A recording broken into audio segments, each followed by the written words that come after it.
Children First on News Channel 6 is sponsored by Bridgestone. The News Channel 6 mobile app is now even better. Download it today.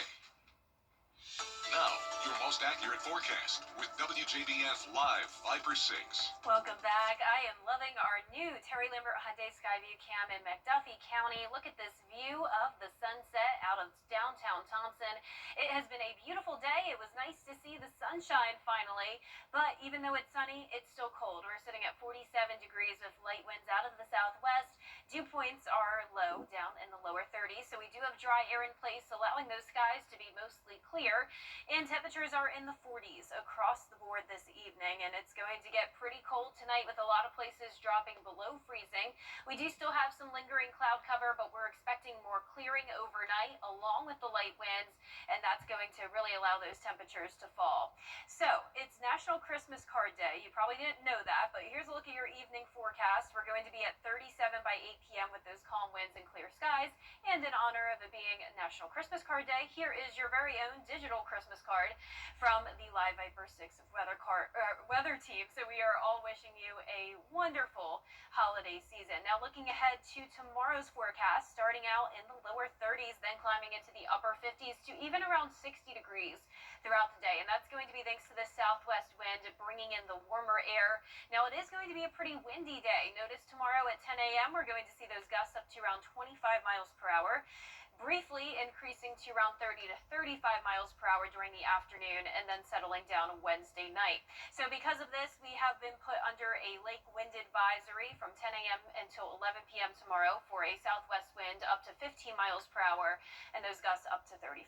So why is it going to be windy? Well, you can see tonight at 7 p.m. our main feature here is that high pressure, but that moves out and a cold front is moving in. So ahead of that front, once again, we'll have a southwest wind that will warm us up. A few clouds passing by tomorrow, and as that cold front approaches us, that's what's going to bring us the windy conditions. But it is going to be a dry front. Thursday, the temperatures go back down a bit thanks to winds then coming out of the northwest. So colder again on Thursday, but then we quickly warm up this weekend all the way up to 66. That'll be the warmest it's been since around Thanksgiving. All of December has been pretty cold, and then notice it's going to be mild on Sunday as well, with just a slight possibility of some morning showers. So this is going to be a secondary cold front approaching us this week, Saturday night into Sunday morning.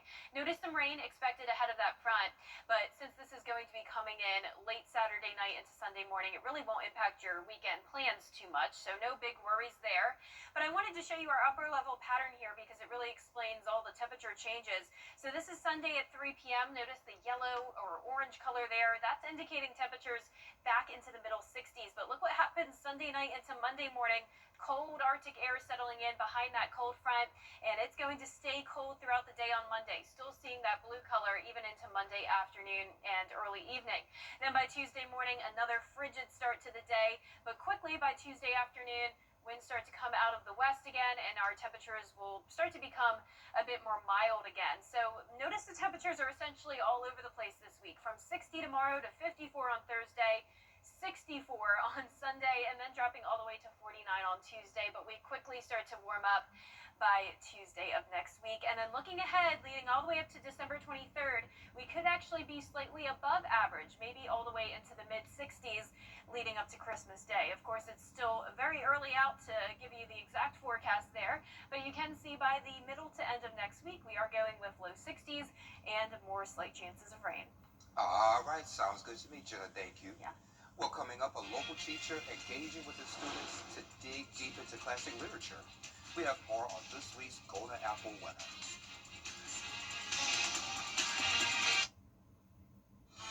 The Hyundai. Today, we meet a teacher who gives new life to old stories. Brad Means joins us now. Hey, Brad. Hey, Sean, and you can learn so much from those old stories. They're a big part of Evan Dixon's English class at Washington Wilkes Comprehensive High School. His students finding lessons for today from the literature of long ago. Mr. Dixon, or more appropriately, Dixon, is the winner of the Golden Apple Award. Evan Dixon's English class is working hard on a Shakespeare lesson. They're taking a deep dive into Macbeth. Basically, the students have to follow my guided notes and take notes on various topics related to the play, and in this case, we're spend a lot of time talking about plot devices, plot structure, that sort of thing. And even though the story is more than 400 years old, today's kids can still connect with its themes. We spend a lot of time talking right now about fate and free will, whether or not people have free will, and what does it mean to have a destiny? Can you fight your destiny? That sort of thing. It also helps that the students have a strong connection with their teacher. I don't think that you can succeed as a teacher if you don't have positive relationships. That's always my foremost goal, because the key to get a kid to learn is to connect with them first. And if you want proof of that connection, pay attention to how they refer to their teacher. I think universally, I am known as Dixon. I don't think anybody calls me Mr. Dixon. I don't know who started that. And now if somebody calls me Mr. Dixon, it makes me strangely uncomfortable. I think it shows the sense of like friendship and camaraderie that I try to have with kids. So when they refer to me as Dixon, I'm like, okay, yeah, we're on the same playing field now. What a great teacher, Dixon.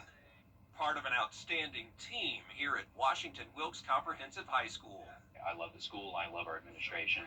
They're incredibly supportive, and honestly, I don't think I'd be able to thrive as much as I have without their support.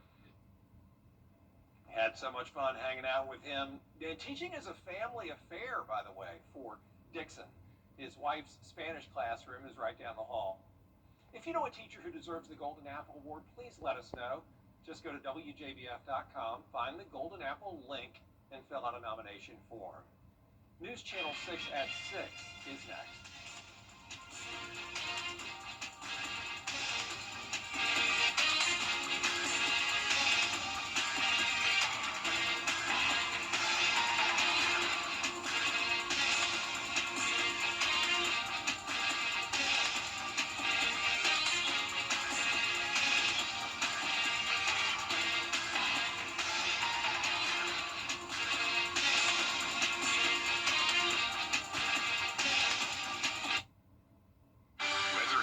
On WJBF News Channel 6, brought to you by Southpaw Roofing. Roofing done right.